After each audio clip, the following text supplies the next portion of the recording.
একজন মানুষের একটি বুড়ো বলদ ছিল। একদিন সেই বলদটি একটি শুকনো কুয়োর মধ্যে পড়ে গেল।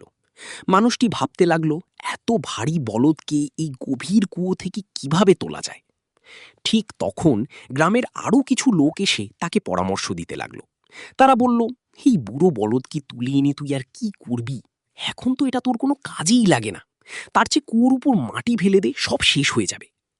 এরপর সবাই মিলে সেই কুয়োতে মাটি ফেলতে শুরু করলো, যাতে কুয়ো ভরে যায় আর বলদটিও ভেতরেই চাপা পড়ে যায়। কিন্তু আশ্চর্যের বিষয়, বলদটি খুশি হয়ে গেল। সে ভাবল, আমার মালিক কত ভালো, আমাকে বের করার জন্য কুয়োটা মাটি দিয়ে ভরছে।